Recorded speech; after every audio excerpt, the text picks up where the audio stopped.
Supreme court ఆదేశాల మేరకు SIT form అయ్యి ధర్మారెడ్డిని, పాత ప్రభుత్వంలో ఉన్న ఈవోని సీరియస్గా ఇన్వెస్టిగేట్ చేయగా కొన్నిటికి సమాధానాలు లేవు, కొన్నిటికి ఒక అక్షరం 2 అక్షరాలతో ఒక మధ్యతరగతి పర్సన్ లాగా సమాధానాలు చెప్పుకుంటూ వచ్చాడు.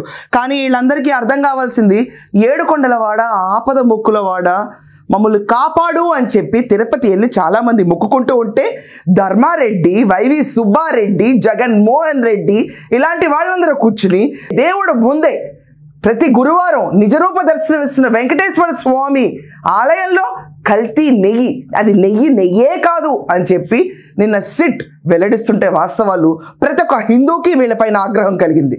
తప్పేంటి? ఈరోజు కూడా ధర్మారెడ్డిని సిట్ మళ్ళీ ఇన్వెస్టిగేట్ చేయబోతుంది. ఇన్వెస్టిగేషన్ చాలా సీరియస్ ప్రొసీజర్లో వెళ్ళబోతుంది. మన అందరం ఒక్కసారి డీటెయిల్స్లోకి వెళ్తే మనం చూసుకోవాలి, దిట్టం అదొక పరిమాణం, కొలత.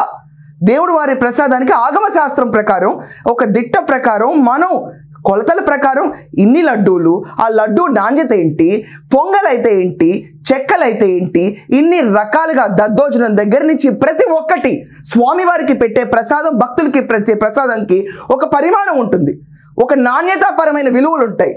ఇవన్నీ పక్కన పెట్టి లాస్ట్ 5 ఏళ్ళు అంటే ఫిబ్రవరి 2020 నుంచి 2023 నవంబర్ దాకా నెయ్యి అనేదే వాడలేదు వీళ్ళు.